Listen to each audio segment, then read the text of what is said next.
Bonjour et bienvenue sur la chaîne de Green Spider. Donc aujourd'hui un dossier un peu spécial sur le principe de comment s'orienter pour le choix d'un sac de type urbain dans un volume qui reste au maximum sur 25 litres. Donc ce qui est possible de trouver et pourquoi. Un dossier un petit peu particulier, un peu en marge de ce que j'ai l'habitude de vous proposer. Il y en aura d'autres d'ailleurs sur le choix éventuellement du matériel, que ce soit sur l'aspect vestimentaire ou éventuellement sur l'aspect technique. Aujourd'hui donc notre choix se portera sur le sac.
Loin de moi de vouloir vous faire une revue exhaustive sur la totalité des sacs que je vais vous présenter aujourd'hui, au nombre de 5, mais bien de revenir avec vous sur l'aspect urbain des choses. Alors pourquoi urbain? C'est une demande qui m'était formulée par un certain nombre d'entre vous. Vous avez quand même été très nombreux à me demander quel est le type de sac possible de prendre en matière urbaine. Donc il y a énormément, bien entendu, de produits qui sont disponibles à l'heure actuelle sur le marché, que ce soit de manière low cost, on va dire extrêmement bon marché, mais pas toujours au niveau structurel qui tiennent dans le temps. Et puis par contre on peut monter très vite en gamme et également bien sûr en prix. Volontairement vous ne verrez pas de produits de chez Maxpedition, tout simplement parce que sur l'aspect urbain des choses, c'est assez difficile de trouver chaussures à son pied chez la marque Jaune, anciennement, en tout cas pour ceux qui suivent la chaîne et qui connaissent très bien donc les produits que je vous avais déjà présentés très largement, au nombre de 63 d'ailleurs sur la chaîne, donc 63 produits de chez Maxpedition qui vous avaient été proposés, et également un certain nombre de sacs, notamment en mono-bretelle ou éventuellement en 2 bretelles comme le Falcon Pygmy 2 ou éventuellement le Falcon 2. Toutefois, ce sont des sacs qui sont vraiment plus d'un emport, j'entends bien sûr en 2 bretelles et non pas en mono, qui sont plus orientés sur les sorties outdoor pour la verte. Donc il n'y aura pas de matériel Maxpedition qui vous sera présenté aujourd'hui dans cette vidéo. J'ai choisi volontairement 5 types de sacs qui se tiennent à la fois sur le volume d'emport et également sur l'aspect donc urbain véritablement, et puis uniquement en 2 bretelles, s'entend bien entendu, on parle de sacs et non pas de mono-bretelles. Le premier que je vous présente, c'était le Dust de chez Direct Action. Je ne vous en ferai bien sûr pas la revue complète. Vous pouvez aller regarder sur la chaîne si vous voulez avoir une revue complète sur ce produit, ainsi que sur les autres d'ailleurs. Et puis des retours d'utilisateurs, c'est pareil, regardez sur la chaîne. Je vous laisserai de toute manière les liens en dessous pour les différentes vidéos, pour que vous puissiez aller voir les retours d'utilisateurs. L'intérêt de ce sac-là, c'est toujours ce principe de volume restreint. On est sur une vingtaine de litres à peu près, entre 20 et 25 litres. L'intérêt, ce sont notamment les poches latérales qui permettent d'emmener ou non, d'ailleurs, des bouteilles de type Nalgene ou éventuellement des bouteilles d'eau de type classique. On a la possibilité de sécuriser, bien sûr, et de cintrer le sac avec des sangles de compression. Mais rappelez-vous, les sangles de compression ne sont pas uniquement dédiées à cette fin. On peut également les utiliser de façon à solidariser éventuellement d'autres éléments qu'on va associer sur le sac Donc je pense notamment à des bâtons de marche, évidemment pour des sorties dans la verte, mais on peut penser aussi aux trépieds d'appareil photo. Et donc le Dust est quand même relativement bien adapté pour ça. L'intérêt également, c'est pour moi les bretelles qui sont de type, puisqu'on est sur un sac assaut, elles ne sont pas totalement solidaires, ce qui permet de pouvoir jeter ça très très rapidement sur l'épaule. Ça gêne pas particulièrement si on a des épaulettes par exemple avec des manteaux ou éventuellement des blousons, des vestes pourvus d'épaulettes. Je pense notamment à des blousons de type militaire comme les flyers ou les choses comme ça. Donc ça gêne pas particulièrement, donc c'est quand même bien adapté. Alors bien sûr le coloris coyote comme ici elle passe certainement moins dans le milieu, le paysage urbain, mais on peut le trouver bien entendu en noir, et donc ça passera particulièrement bien. L'intérêt de ce sac, c'est qu'il est avec un seul et unique compartiment principal, il n'y a pas d'autres compartiments secondaires, donc il faudra penser d'abord, avant tout, et c'est comme ça que je pense qu'il faut réfléchir sur l'emport urbain, c'est la poche administrative qui est au devant, qui est quand même assez exhaustive, puisqu'on peut quand même y mettre énormément d'éléments, va être remplie avec tout le nécessaire de type EDC, et éventuellement légèrement exhaustif pour la journée, et puis ponctuellement, soit pour l'aspect travail ou éventuellement promenade, où qu'on puisse se trouver, on va pouvoir ouvrir le compartiment principal, et en cours de journée y associer ou y dissocier les éventuelles courses par exemple, ou autres éléments d'emport ponctuels. On peut penser également à associer un manteau, un blouson à l'intérieur, pas trop épais, si jamais le besoin s'en fait sentir en fonction des saisons. Voilà pour ce type de sac qui reste quand même toujours un très très bon élément. Alors volontairement, la totalité des produits vous sont proposés à l'exception d'un seul, dans un tarif qui sera compris entre 60 et 100 euros. Les autres, le dernier est un petit peu en marge, mais je vous expliquerai après pourquoi. Donc le Dust, on a quand même la capacité d'emmener énormément de trucs. Ça fait corps avec soi, et c'est ce qui est intéressant. Le principe au niveau d'emport et puis de respirabilité au niveau de la cheminée centrale en fait un atout assez intéressant. Le deuxième, dans le même concept, c'est le fameux Rush le Rush 12 de chez 5.11. Alors c'est toujours, à mon sens, l'une des valeurs sûres, dira-t-on, dans le paysage du sac, et en particulier urbain. On reste quand même sur le même type de volume à peu près, on est toujours compris dans une fourchette entre 20 et 25 litres. C'est un sac qui est extrêmement solide, tout autant d'ailleurs que le Dust. C'est quelque chose qui, on va dire, est presque un incontournable en matière d'emport. L'intérêt de celui-ci, c'est que, outre la poche administrative qui est devant et qui reprend finalement le même concept plus ou moins que sur le Dust, on a également une possibilité d'augmenter légèrement le volume en pouvant associer ou dissocier le dessous du sac, puisque le sac, lui, est pourvu d'éléments comme ici, qui sont des pattes normalement pour éventuellement y associer d'autres sangles.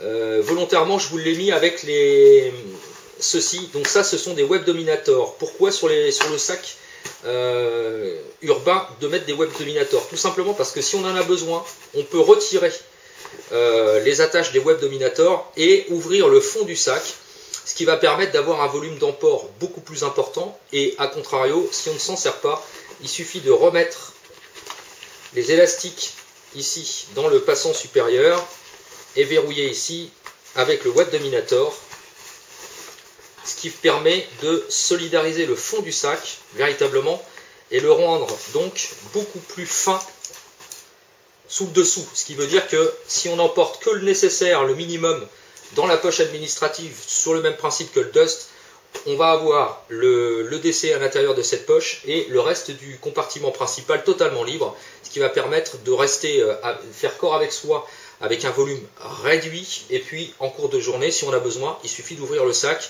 et puis enlever les webs en dessous de façon à augmenter le volume d'emport. C'est une solution que j'avais trouvée qui n'était pas nécessairement toujours présente, en tout cas à ma connaissance, qui n'avait jamais été présentée sur le web et sur YouTube à plus forte raison. Les web dominators, ce sont véritablement des outils pratiquement indispensables à acheter quand on veut optimiser les sacs. Ça coûte 2 € pièce en moyenne, ça existe dans tout type de coloris, que ça passe du foliage black, coyote, etc. OD, et c'est véritablement très utile. On peut y associer bien sûr d'autres éléments sur la totalité des passants molles quand les sacs en sont pourvus. Donc le Rush est pour moi également un excellent système d'emport pour l'aspect urbain. Toutefois, attention, les sangles de portage supérieurs sont solidaires du sac et l'ouverture ici qui permet donc d'être adjointe juste derrière au niveau de la nuque n'est pas forcément agréable pour tous. Il va falloir y penser. Si on a tendance à cintrer le sac de façon très importante pour qu'il fasse corps avec soi, pour certains, avec un vêtement muni d'une capuche par exemple, ou éventuellement d'un col assez épais, ça peut éventuellement être désagréable puisque l'ouverture n'est pas très large. Donc il faudra y penser, mais pour le reste, sincèrement, c'est une valeur sûre. Bien entendu, le compartiment arrière s'ouvre de façon à pouvoir mettre un sac d'hydratation, mais on pourra s'en servir pour mettre et solidariser et sécuriser une tablette par exemple, ou éventuellement un notebook. Donc ça reste malgré tout un excellent sac d'emport également urbain. Ensuite, nous avons ceci qui est un petit peu atypique en marge du reste de la gamme que je vous propose. Ça, c'est le Tactical Tailor, donc la collaboration avec Mil-Spec Monkey et Tactical Tailor. Donc c'est la Date Pack, c'est un sac assez particulier. Tactical Speeder en avait fait une revue sur son modèle en multicam. Celui-ci, c'est le noir, donc sur l'aspect urbain. L'intérêt de celui-ci, c'est qu'il est légèrement plus petit. On est sur 20 litres maximum. On est toujours avec des bretelles de type assaut comme sur le Dust ici, donc c'est ce que j'apprécie particulièrement. Particularité de ce sac, c'est qu'on a la possibilité, si on le souhaite, de dissocier les sangles de portage et éventuellement en dissimuler une à l'arrière du panneau. On rentre ceci derrière le trou de ce côté, enfin du côté opposé, pardon. Et on peut se servir de ce sac en mono-bretelle. C'est la particularité de ce modèle, qui n'est pas dénué d'intérêt. Alors, pour des questions pratiques, on va dire de confort, en ce qui me concerne, je ne peux plus porter de sac mono-bretelle, mais il n'empêche qu'on peut y penser également. C'est quelque chose qui est assez intéressant. Très modulable. Autre particularité, on peut cacher la totalité des sangles de portage et également celle du bas à l'intérieur du sac, ce qui fait qu'on a un sac totalement lisse, et grâce aux attaches qui sont fournies et qui vont se superposer sur le dessus, on aura la possibilité de accrocher ce sac sur un autre type de sac, quel que soit le sac en question, pourvu qu'il soit équipé de passants molles. Donc c'est quand même assez intéressant. Un seul et unique compartiment principal, avec la particularité, c'est que l'aspect administratif, entre guillemets, est une poche frontale latérale qui s'explique avec une double ouverture, soit d'un côté comme de l'autre, puisqu'on peut y passer la main, et qui s'explique de la manière suivante, c'est que c'est un sac qui peut effectivement s'associer en monobretelle, et donc en effectuant une rotation, on peut intervenir très rapidement sur soi, de façon à récupérer les éléments qui sont à l'intérieur. Particularité également, le sac est pourvu d'éléments velcro sur cette partie-là, sur la totalité. Donc on peut y associer normalement des armes de poing avec des holsters spécifiques, mais on pourra aussi y associer tout type d'éléments qui sont pourvus de velcro, de façon à pouvoir optimiser le sac. Si toutefois on ne le souhaite pas, on va dire que c'est presque du vide-poche. Donc on ferme un côté, que ce soit gaucher ou droitier, peu importe, et puis on y associe les éléments dans cette poche qui est quand même relativement exhaustive. C'est un sac qui cache bien son jeu, et de la même manière, il suffira d'ouvrir le compartiment interne, de pouvoir charger et décharger en cours de journée. Particularité, deux petits soufflets à l'intérieur qui sont dans le fond, qu'on aura du mal à voir puisque c'est en noir, et qui vont accepter des bouteilles de type 33 centilitres ou des canettes de soda éventuellement. L'intérêt, c'est que c'est quand même relativement compact, mais que de la même manière, on peut quand même tirer un sac assez imposant. Au final, on peut quand même charger de façon très importante. Par contre, rien sous le dessous, on est véritablement sur l'aspect minimaliste. Mais voilà, c'est aussi une solution d'emport assez intéressante, d'autant qu'en plus, c'est quand même assez léger par rapport à ses autres frères cousins, on va dire, c'est quand même un peu plus léger. Un autre élément que j'aime particulièrement, c'est celui-ci. C'est le BKPM de chez Tactical Latitude. Je vous en avais déjà parlé, bien entendu. Romain propose ce type d'élément. Moi, j'aime beaucoup ce sac. Alors, non seulement parce que c'est une société française qui vous le propose, c'est en Cordura, bien entendu. L'intérêt, c'est qu'on a une seule et unique petite poche frontale dans le bas qui est dépourvue, on va dire, d'aspect administratif ici, mais ça reste quand même très très logeable malgré tout. On peut y mettre les éléments essentiels, et on retrouve bien sûr un compartiment principal que l'on va pouvoir, comme les autres, associer ou dissocier en cours de journée les éléments qu'on va emporter. Particularité, le fond de celui-ci a un rabat qui permet normalement de mettre soit une poche d'hydratation et plus judicieusement un PC portable de type 15 pouces. C'est du velcro à l'intérieur, et donc de ce fait on retrouve un peu la même spécificité que sur le Tactical Tailor, ce qui veut dire que tous les éléments qui sont pourvus de velcro vont pouvoir être associés. Donc on peut penser à pas mal de choses, y compris avec des petits holsters ou des choses comme ça. Donc c'est plutôt pas mal, de façon à pouvoir optimiser le sac sans pour autant condamner le compartiment principal. Donc ça, c'est un sac que j'apprécie particulièrement. Alors il existe en noir pour le moment, il y a une version V2 qui va arriver très très prochainement, courant 2016. Je ne peux pas vous en parler pour le moment, mais quoi qu'il en soit, ça reste un sac très intéressant. L'autre particularité, c'est que c'est un peu un mix, puisqu'on retrouve ce qui est très intéressant aussi sur le Dust, et pourtant celui-ci avait été conçu bien avant lui, et on y retrouve d'ailleurs des poches latérales pour pouvoir y glisser, tout comme le Dust, des bouteilles Nalgene à l'intérieur, que ce soit d'un côté comme de l'autre. Lorsque les sangles de compression sont pas au maximum, mais comme ici dans une configuration de portage relativement limitée, le profil est similaire au Dust, mais par contre on est sur un volume au niveau largeur plus important que les autres éléments, comme on peut le voir par exemple pour ici le Mil-Spec Monkey, ou également le Rush. Au niveau de la largeur, on est sur quelque chose, voilà, qui occulte légèrement le Rush derrière. Donc on est un petit peu plus large, mais au final ça veut dire qu'on y gagne en emport aussi. Là on est sur à presque 30 litres pour l'avoir déjà chargé. Donc ça reste également un élément très intéressant sur lequel on peut bien sûr y associer beaucoup de pochettes supplémentaires de la gamme. Et puis c'est surtout qu'on peut vraiment moduler le sac à loisir. Voilà pour celui-ci. Et enfin le dernier que je voulais vous proposer, je vous en avais déjà fait une revue il y a très très longtemps, un peu en marge des 4 autres, tout simplement parce que le prix est largement supérieur. On est sur le Camelback, le Hog. C'est un élément qui était destiné initialement pour les forces spéciales, donc qui avait besoin d'être relativement compact, tout en permettant de pouvoir emmener beaucoup d'éléments. Il est fourni avec une poche d'hydratation de type source, qui est en fait ce qu'on appelle l'antidote, qui est l'une des meilleures poches à l'heure actuelle. Toutefois en milieu urbain, bien sûr, on n'en a pas besoin. L'intérêt de celui-ci, c'est qu'on n'a pas de poche véritablement qui se destine, qui est extrêmement spécifique. On a une poche administrative qui est très très très généreuse. Voilà, comme on peut le voir ici. Donc là, effectivement, il y a tout mon arsenal à l'heure actuelle, puisque c'est celui que j'utilise en matière de décès urbain. Donc on peut y associer beaucoup de choses, beaucoup de pochettes, tout en permettant justement, parce que là on a quand même cette pochette là, dans le bas on a ici, on a ceci, le trépied appareil photo normalement qui filme, pour la désinfection des mains et des choses comme ça. Je ne vais pas vous faire voir la totalité de l'EDC, mais ici par exemple on a la totalité de l'EDC, y compris avec les lunettes de soleil, la paire de gants, le schéma dans le fond, etc., etc.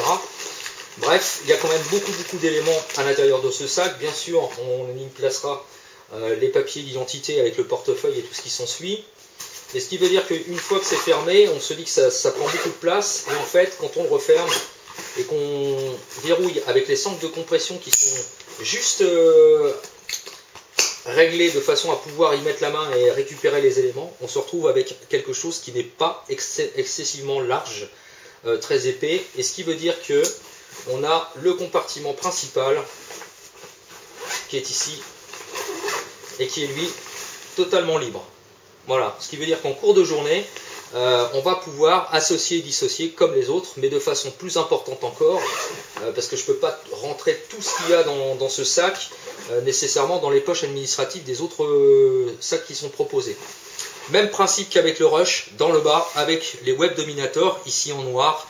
C'est exactement le même principe que je vous ai montré avec le Rush. Il suffit d'ouvrir, d'enlever les webs, et on se retrouve avec le sac qui va s'ouvrir à 100% et on va pouvoir charger énormément. On est sur pratiquement 30 litres, donc c'est quand même quelque chose d'assez intéressant également au niveau de l'emport. Toutefois, c'est un sac qui est extrêmement mal placé au niveau tarif, parce que malgré le fait que ce soit du Cordura et une qualité de finition absolument irréprochable, on est quand même sur des tarifs qui avoisinent les 200 €. Donc c'est ce que je vous disais tout à l'heure en début de vidéo, on est quand même sur quelque chose qui est un petit peu en marge. Toutefois, un Camelback, pour tous ceux qui connaissent, et en particulier le Hog, c'est véritablement pratiquement on ne peut pas dire le sac ultime parce que ça n'existe pas. C'est comme le reste du matériel, je pense qu'il faut sauter de la tête d'avoir un sac qui est destiné uniquement à tout. Ça n'existe pas. Mais en tout cas, c'est véritablement un sac qui va vous durer quasiment toute votre vie. C'est sincèrement très très bien foutu, y compris pour les sangles, puisque en fait les sangles sont véritablement très très longues, très très grandes. Donc on peut véritablement les ouvrir, associer des éléments, etc. Par contre, absence de poche à eau, bien entendu, enfin d'emport de bouteille d'eau. Donc ça voudra dire qu'il faudra soit utiliser la poche à eau réservée à cet usage derrière, ici, soit emmener une bouteille d'eau à l'intérieur du compartiment. Ce que j'aime également, c'est toujours ce principe de bretelles de type Asso. Une foule de D-rings sur lesquels on peut éventuellement réadapter quelque chose. Donc on est vraiment sur un sac, si j'ose dire, très haut de gamme. Vraiment, ça reste l'un des modèles très très haut de gamme. Et quand on achète ça, on va dire que c'est un investissement, on garde ça pratiquement toute sa vie. Quoi qu'il en soit, les autres éléments sont vraiment très intéressants. Si je vous fallait que je donne un avis personnel en matière d'usage urbain, je précise bien, on est toujours sur l'aspect urbain des choses. L'un des tout premiers, hormis le Hog bien entendu, qui est à part, ce serait celui-ci, le BKPM. Pourquoi? Tout simplement parce qu'on peut emmener le minimum avec soi dans le sac, mais également adjoindre une bouteille d'eau à la journée, et puis pouvoir associer et dissocier très rapidement les autres éléments à l'intérieur du sac, en cours de journée, faire des courses, etc. etc. Et c'est vraiment un sac qui passe partout, sincèrement. Malgré le fait qu'il y ait des passants molles, il n'est pas spécifiquement visible. C'est pas quelque chose qui jette à l'œil. On a des bretelles qui sont assez traditionnelles pour un sac. En jeté d'épaule, il tient très très bien. C'est très confortable. Le principe de dégagement de cheminée ici, il a une forme un petit peu de type, on va dire presque poire, un peu. Il est très confortable, pas épais, mais suffisamment confortable. Quand il est chargé, il tient bien, il ne s'affaisse pas. Il n'y a pas besoin d'adjoindre un autre élément à l'intérieur pour éviter qu'il se déforme. Bref, c'est vraiment un super sac, surtout pour un prix inférieur à 90 €, puisque là on est sur 80 €. Entre 80 et 85 maximum sur le site de chez Tactico Latitude. Donc c'est véritablement un très très bon sac et sincèrement encore du rat. Donc c'est également un gage de qualité. Le deuxième sac d'emport pour moi, ce sera le Rush. Le Rush, c'est presque, on va dire, l'incontournable comme je vous l'ai dit tout à l'heure. L'intérêt, c'est que en milieu urbain de coloris noir, ça passe relativement bien. C'est pas trop visible encore, hormis pour, on va dire, les spécialistes, ceux qui connaissent. Toutefois, comme je l'ai dit, attention au niveau, ici, au niveau du cou. C'est un petit peu juste parfois, quand on a, surtout l'hiver, chez mag, manteau, etc. Ça peut parfois être éventuellement désagréable si on le porte très haut, de façon à le cintrer, à ce qu'il fasse vraiment corps avec soi. Par contre, pour le reste, rien à dire. On est sur une toile très résistante, on est sur un sac extrêmement résistant. Qui reste, et à juste titre d'ailleurs, l'un des modèles favoris dans l'emport 20 litres pour tous ceux qui connaissent. Et enfin, pour terminer, celui-ci, vraiment versatile, très très léger. On a la possibilité de vraiment donner une grande modularité au produit. Il est vraiment très très bien conçu. Toutefois, attention, il est assez cher. On le trouve aux alentours de 110 €. Donc on est aussi à la limite par rapport aux autres types de sacs. Le Rush est dans une centaine d'euros grand maximum. On le trouve à 90 € à peu près dans ce type de coloris, ou même le noir, entre 90 et 100 €. Là on est sur 110 €, c'est un peu cher pour le volume d'emport. Même si c'est un petit peu technique, je ne suis pas sûr que ce soit très justifié. Mais ça reste quand même un excellent sac. Et enfin donc le Dust, qui est également un sac très intéressant, avec un tarif assez serré. Là aussi, dans une centaine d'euros, toujours encore du rat, existe bien sûr également en noir, et c'est presque à rivaliser, on va dire, avec les autres types de modèles, tant c'est quand même assez complet et assez bien foutu. Voilà, j'espère que cette vidéo vous aura plu et orientera un petit peu vos choix pour tous ceux qui se posaient beaucoup de questions. Je sais que j'ai eu énormément de questions en message privé par rapport au principe d'emport dans les sacs 20 litres de bretelles traditionnelles pour l'aspect urbain des choses. Voilà, je vous dis à très bientôt pour une prochaine vidéo. Si vous avez des questions ou des commentaires, c'est en bas que ça se passe ou par message privé. Et d'ici là, comme toujours, portez-vous bien et carpe diem. Salut!